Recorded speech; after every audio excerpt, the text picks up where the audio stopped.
Hey, good. How are you? I'm good.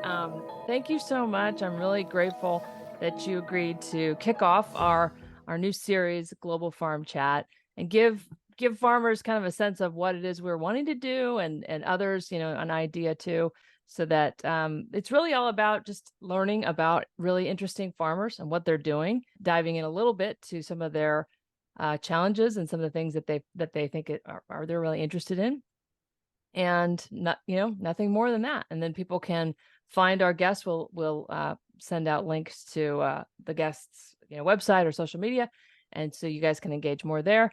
And we will include the full interviews in our library, in our Global Food and Farm digital library, regenflix, and we'll be sharing clips throughout social media. So with all of that said, starting off, just tell everybody your name and where you farm. I'm DeAnna Lozensky, and I farm with my husband Kelly in central North Dakota. I'm 50% of our above ground workforce, and we grow a variety of small grains, yellow mustard, peas, spring wheat, barley, some oats, and some heritage wheat varieties, spelt, and Egyptian hulless barley, and maybe some flax. So it kind of just depends. What is something that's just like really interesting to you right now, like in this season of what you're doing in your life and you're growing? What is really fascinating you these days? Well, currently we are pretty focused on native biology into our cropping systems and how we are growing those populations in our soils. And we've been focused on that for the last 5 years since we eliminated fertilizer from our system. So it's been an ongoing learning relationship with nature. And what's exciting now is that we're helping other farmers learn exactly what we have learned. And we're actually learning together and alongside other farmers, and seeing how native biology can work in their systems. And it's called IMOS, Indigenous Microorganism Solution. And it's been pretty awesome to roll a video series out to other farmers who are trying either to reduce their inputs or increase their biology to more effectively manage the nutrients that they are applying, which is very cool. And that's pretty much what's exciting us right now, is the chance to work with other farmers and learn from each other on a broad scale. And that IMO system, you guys came up with that, right? You workshopped it and figured it out to help you go zero fertilizer. So yeah, actually we had completed our 5th year of reducing fertilizers before we found that the work of Dr. James White and the rhizophagy cycle. So we had witnessed our plants were cycling nutrients that we weren't applying in our fields. We had witnessed it, but we didn't know exactly the science behind that. And when we found the work of rhizophagy cycle, it explained the science behind how our plants were actually feeding themselves and boosting their own immune systems, explaining why we weren't having to apply insecticide and why we weren't having to apply fungicides. Like, it was the science behind what we were observing in the field, which was super huge. And part of the rhizophagy cycle is having biology there to cycle these nutrients, right? And so we knew in 2019 that biology was going to be the answer to ramp up our production with no fertilizer inputs. And so we set out to find a way to apply more biology. And there's lots and lots of different ways. You can buy it in a jug, you can make your own compost pile, and you can build your own bioreactors. Those all got very complicated. And as I said, it's just my husband and I, and they were all very time consuming and labor intensive. And I just couldn't commit to any of them. And so Kelly went back to the drawing board and started referencing Korean natural farming and Dr. Elaine Ingham's work and lots of different sources, and pulling bits and pieces from all the different areas, and started connecting dots. that really weren't being connected at the farm level. And he came up with a system that was simple enough that I could do it by myself. And we've been leaning on that for the last 5 years. And just this year, are starting to help other farmers use it on their broadacre cropping fields and also in their grazing lands. So Yeah, well, that is probably one of my favorite topics, is how this regenerative farming movement is able to help farmers reduce their inputs. Obviously, it's good for the soil, but it's great for the farmer's bottom line too. How did you step down your fertilizer application? How many years and how much, like, percentage were you cutting each year?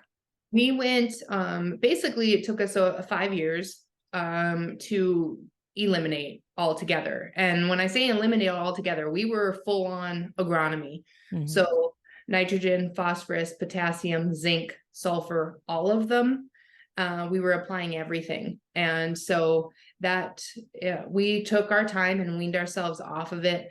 And because it's like any system that's addicted, you can't just pull it without a full systems collapse. And we still needed to be profitable during those 5 years. And so a reduction in inputs is the way that we went.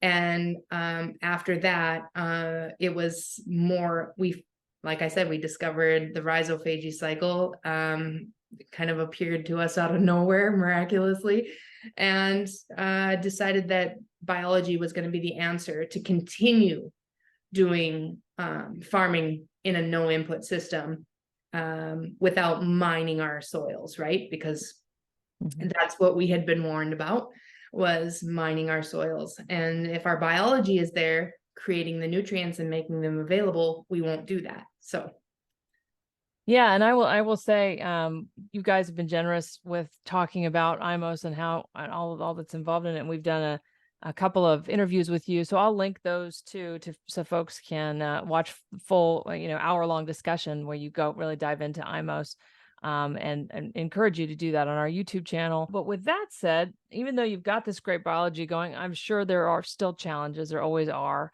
particularly weather. You can't control that. So what would you say right now are some of the biggest challenges that you're struggling with, and how are you kind of dealing with them? well, we are trying to, utilize it as much of a natural system as we can. And so our goal is to pretty much be able to stay out of the way. And my husband likes to say he's going to master the art of doing nothing. And we aren't there yet. Really, currently, our biggest challenge is bringing the grains that we grow in a biologically active system, because there's science now proving that grains grown this way are better for the soil microbiome, are also better for our gut microbiome, right? And so bringing these grains direct to companies that are wanting to source directly from regenerative growers is a huge undertaking for us on farm. So currently, they are pouring concrete in a grain cleaning facility for me here on the farm today. And ramping up cleaning ability to clean to food grade has been a pretty daunting task. And so, and we're in the growing pain stage of it right now.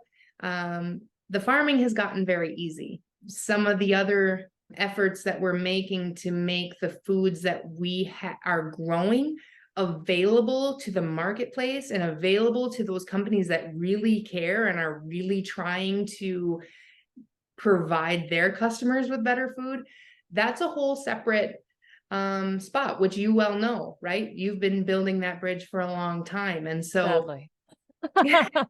so it's an uphill battle, but it's worth it. We don't direct market a majority of our grains, but more and more of our grains are going direct market to buyers who are, companies that are sourcing grains directly from the farm. For traceability and transparency, it's complicated, and it's definitely made things a little bit difficult here. the farming part is easy, Yeah, but so getting for people better who don't, food into the food chain isn't. yeah, for people who don't know, you also own a company, a food company, Guardian Grains, and that's what you're doing. You're taking this great food that you're growing in this healthier system, and making it available to consumers so they can buy direct from you online. And do you have in-person delivery and farmers market stuff too, or I is it do. So online? locally I do in person, Mhm. and sometimes we have farm visits where they come and pick up here from the farm, which is great. I love that. The market is widespread for us, right? All across the country. So we ship kind of everywhere, Hmm. um, little by little. And it really is about becoming full circle. We can do all the things, like many farms are doing these things, and then just going into the commodity market, which is great for the fact that, you know, we're building soil, but we're not really building the value of better food into the food system, and by doing and participating that way. Mhm. So this is one extra step, several extra steps, to try to help bring what we're doing on our farm to the homes of the consumers that are wanting better food. The challenge is really on that side then, but I know that drought has been really difficult this year for a lot of places. Has it been for you there too in North Dakota? Yes. So we have been coming off of last year, we were in a D4 drought. Mm. And well, no, two years ago actually, and then last year we got 4 1-inch rain events, which was enough to make our crop. This year we have gotten 1 1-inch rain event Mm. during our growing season. What has sustained us and what will allow us to get our combines in the field to harvest a crop this year is the real resiliency that we've built up in the soil system, right? Mm. So our soils are resilient. They're able to withstand stressors like climate, Mhm. lack of water. These Mm. soil aggregates are somehow managing to produce a crop with little to no water. Mhm. And part of that is residue management for us. In the fall, we use tall stripper stubble to catch as much snow as we can during our 230 frost days that we get a year. And we're to utilize that moisture for as long as we can through the season. So because our rainfall has been short, it becomes really important for us to manage the moisture we do get, even if that means it's in the winter and in a melt. We don't want any of that snow running off. We want it infiltrating, and our soils can do that, and they become more resilient.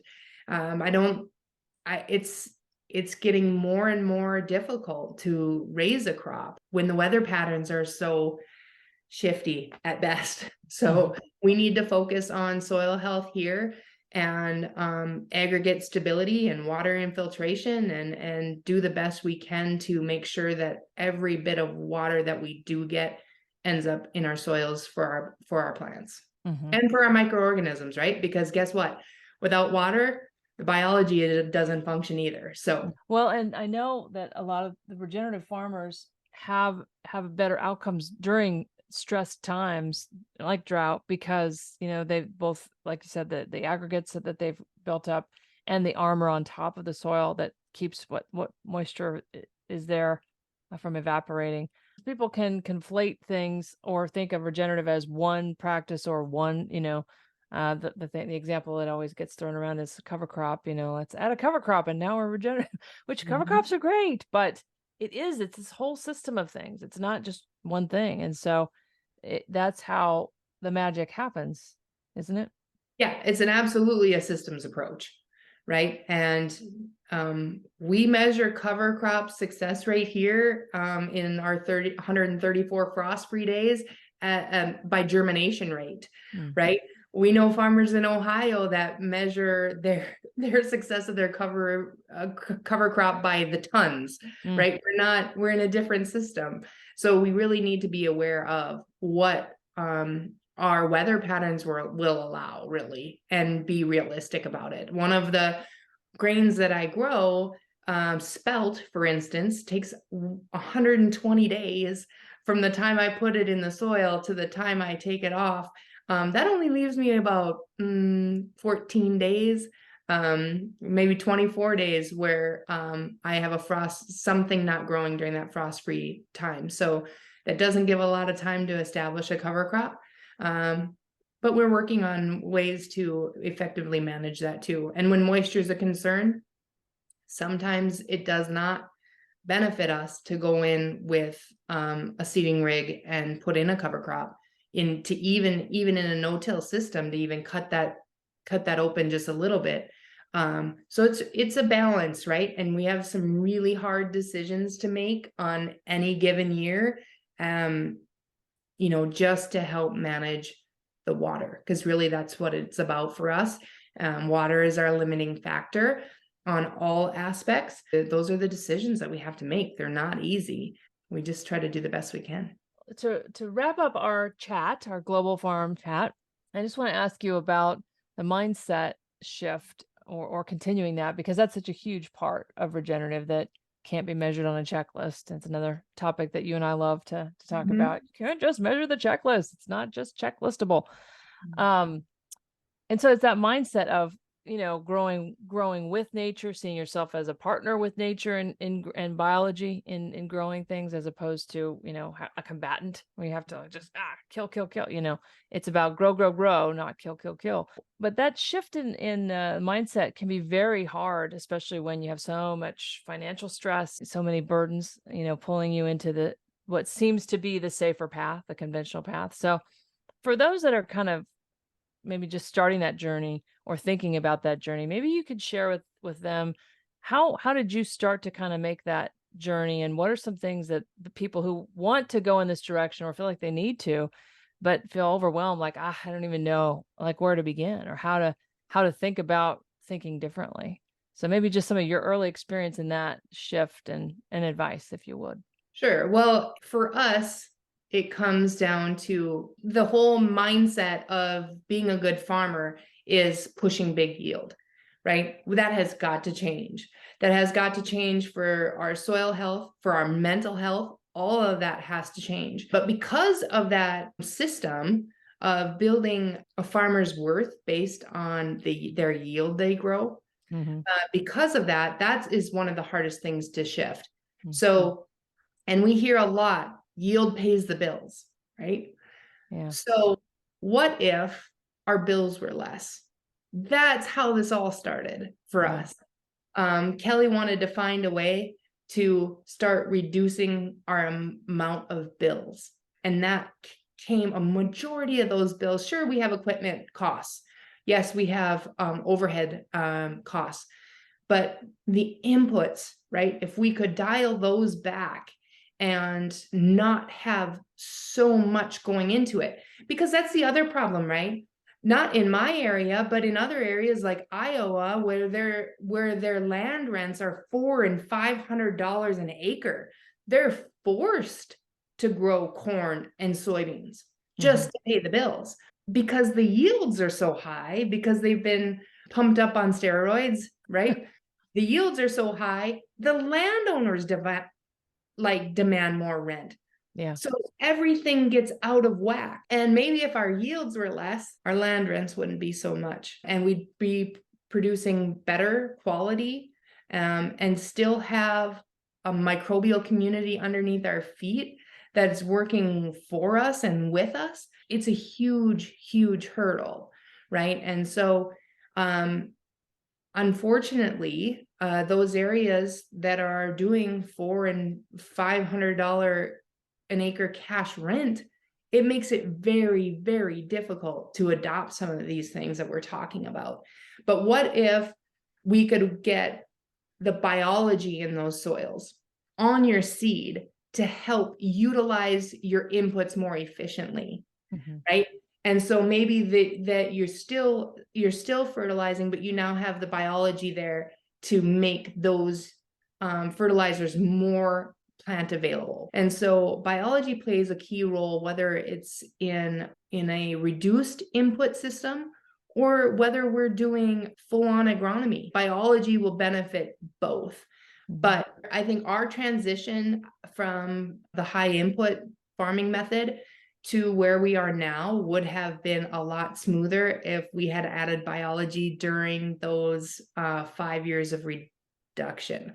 I think we would have not seen as much yield drag. And I think we would have been building more resilience in the soil during that time. Biology is a great tool and especially native biology, indigenous microorganisms that are nearby your farm, untouched. We can borrow them, repopulate them, put them on your seed, and start growing that community in your cropping system, which is super important. I think that is a big piece of being able to reduce and get out from underneath some of the huge costs. I'm not saying everyone should be fertilizer free, but at some point we are going to have to start reducing our impact on. But why wouldn't you want to be? My goodness, if you don't have to spend that money on that and you can get the yields that are still really good and keeping your farm financially doing well. Because that's the other thing. I mean, at some point, I feel like the landlords have to clue into the fact that when they are having their land worked so hard, they're mining it. They're reducing the long-term value of that asset, which can be brought back, later on by somebody else. But Right. But you won't be able to just keep doing the same thing over and over and getting the same results. You just keep putting in more and more and more money onto it through inputs. Right. And it's still getting less, still not. All of us. Yeah. It's about return on investment. Yes. Yeah. Right. It has to be. Mm-hmm. We are all running a business. Yeah. We're growing food and running a business. So it has to be about ROI. It has to be. So in our system, where our investment is very little, we save our own seed. We're applying IMOS. That's 30 cents an acre. Our inputs are very low. Our investment is very low. So it's easy to get a return and be profitable, more profitable in this system than we were in our other system 10 years ago. And just as an indicator, we don't, as farmers, a lot of farmers don't talk acres and things like that. But 10 years ago, we were 100% rented on our farm ground. 7,500 acres, 100% rented. Now we manage 2,200 acres and we're 80% owned. Wow. It's profitable. Yeah. We're doing. We have been able to lower our acres and keep the same equipment. I'm still running 2 combines. We're still running an air seeder, still running a tractor. We still have the equipment, but we've been able to reduce our acres that we manage. That's going to extend the equipment life, right? Now I don't have to replace my equipment so often. I don't have to go through so much fuel. I mean, there are huge efficiencies that have happened for us switching to this more natural approach, and it's more profitable. That's my biggest, easiest way to show you that it's more profitable is to say we were 100% rented on 7,500 acres 10 years ago, and now we're 80% owned on 2,200 acres. I think that's pretty impactful. Yeah, absolutely. I feel like we should start a input reduction contest the way they do yield contests. Because yield contests are everywhere. How much can you grow on an acre? Well, how much did you spend to grow that much on that? That never seems to be. And on how many acres can you do that? Yes, and for how long? For how many years over and over again? We have some soils that have been fertilizer free for 10 years. So when we started reducing in 2013, the first cropping season of 2014, when we started reducing, 500 of those acres that we were managing were fertilizer free from the very beginning. So some of our ground has been fertilizer free for 10 years. We're profitable. And that's really what matters. Absolutely. And there's so much more time as a family because I don't have all the intensive inputs that I had before. I'm not spraying fungicide anymore overnight in the night. I'm not spraying insecticide. That eliminates that pass.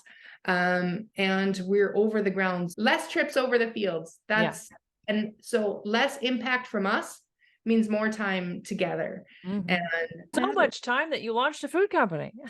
Ah, right. Yes. Oh, my husband would You can't disagree. sit Right. home and just Yes. play games Oh, for you don't a have living. to do that. Yeah, Right? exactly. Like if my husband wants everyone In to fact, know, you didn't have to launch a food probably company shouldn't do to be that. profitable. No, no, it's a passion project of mine Yeah. and it matters to me. Oh And yeah, it's terribly important. It's a yeah, fate I wouldn't wish on most people. right. Now that I And know so my what's husband involved. just keeps feeding the fire, right? That's right. There was a spark and now there's a fire and it's raging. So I'm just gonna keep doing what I'm doing. But you don't have to start a food company to make Yeah. this work, right? Yeah. So people, just as a reminder, can find out all about your great products and buy from you at guardiangrains.com. And you're quite active on LinkedIn and Twitter and Facebook. I think you have a group there too. So lots of great ways to connect with you, DeAnna, and with Guardian Grains. And of course, I know you're on a lot of podcasts. You've been very kind to do several episodes for us on Tasting Terroir, so you can learn a lot about DeAnna's story and all the great stuff she's doing there as well.